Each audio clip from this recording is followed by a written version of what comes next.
Hello guys, আজকে আপনাদেরকে দেখাবো ওটসের খিচুড়ি কিভাবে রান্না করে। তো আমি যেখানে একটু সামান্য তেল দিয়ে দিলাম। আর এই যে ওটস রান্না করার জন্য আমার ওটসের খিচুড়ি রান্না করার জন্য আমার এখানে কি লাগবে তাই আপনাদের সাথে শেয়ার করি। একটু মোটা মোটা করে পেঁয়াজ কুচি লাগছে 2টা, তারপরে যে আদা কুচি, রসুন কুচি, তারপরে ধনিয়া পাতা কুচি, টমেটো কুচি, তারপরে আছে এই তো এইগুলা দিয়ে এখন এক এক করে আমি পেঁয়াজটা দিয়ে দিব। পেঁয়াজ দিয়ে দিলাম, আদা রসুন কুচি দিয়ে দিব,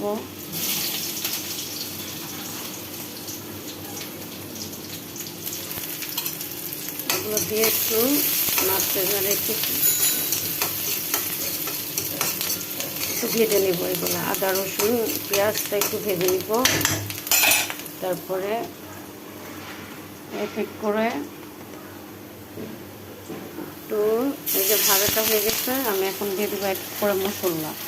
তো আমি একটু সামান্য খিচুড়ি যাতে রান্না করবো, একটু হলুদ দিয়ে দিব।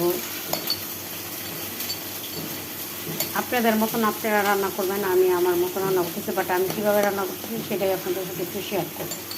তো আমি এখানে হলুদের গুঁড়া, মরিচের গুঁড়া একটু দিয়ে দিলাম সামান্য, তারপরে একটু ধনিয়ার গুঁড়া দিয়ে দিব সামান্য। এটাকে দিয়ে ভালো মতন একটু কষাই নেব।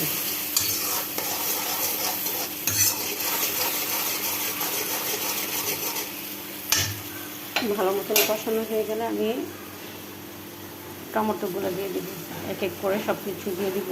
ওটসের খিচুড়িটা এভাবে রান্না করে খেলে অনেক মজা লাগে, তাই ভাবলাম যে আমার ভালোবাসার মানুষদের সাথে একটু শেয়ার করি। 4টা গোলমরিচ লাগবে, একটু গুঁড়া করতে হবে, যে আস্তা গোলমরিচ গুঁড়া করে ফেলছি, এখন দিয়ে দিব। বেশ সুন্দরভাবে এটা কষানো হয়ে যাচ্ছে।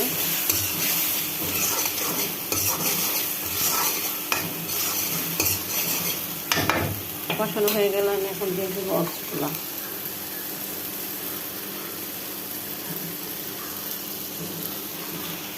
দিয়ে দিলাম ওটস। দেখছেন লবণ দিতে ভুলে গেছে। এটা ভালো মতন দিয়ে একটু ভালো মতন ভাজা ভাজা করে নিব। একটু লবণ দিয়ে যতই মজা করে রান্নার না কেন, লবণের স্বাদই লবণই, লবণ না দিলে বেশ স্বাদ হয়ে যায়।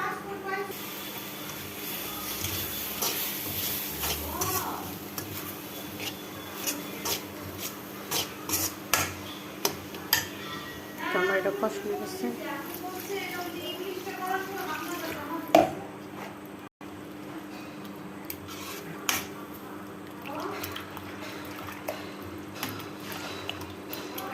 ওটসের খিচুড়িটা খুব মজা লাগে এভাবে রান্না করলে, তাই ভাবলাম যে আপনাদের সাথে শেয়ার করি। যারা ডায়েট করেন এভাবে খেতে খেতে বোরিং লাগে, তো খিচুড়ি রান্না করে খেলে ভালো লাগে, খেয়ে দেখতে পারে।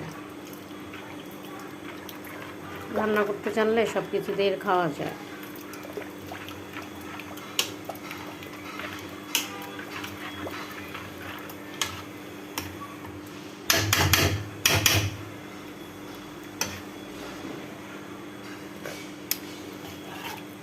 এখানে একটু লবণ লাগবে, আমার গোলমরিচ দিয়েছি যে একটু ঝাল হয়ে গেছে।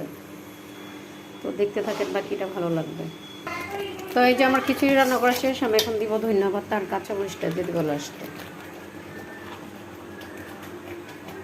এই যে কাঁচা মরিচ ধন্যবাদ দিয়ে দিলাম। আমার খিচুড়িটা রান্না করা শেষ। এভাবে খিচুড়িটা রান্না করলে জানেন গাইস এত মজা লাগে, যারা ডায়েট করে না পুরা তাদের জন্য এই রেসিপি এটা। আমি আমার মতো রান্না করেছি, আপনারাও আপনাদের মতো রান্না করে খেয়ে দেখেন, খুব মজা লাগে। তো আমি যেইভাবে রান্না করি তো খেতে খুব মজা লাগে, খারাপ লাগে না। যারা ডায়েট করেন এইভাবে খেয়ে দেখেন, একদিন খুব মজা লাগে। তো আজ এই পর্যন্ত শেষ করলাম। আমার কেমন হয়েছে ডায়েটের খিচুড়িটা একটু কমেন্ট করে জানাবেন। Bye bye.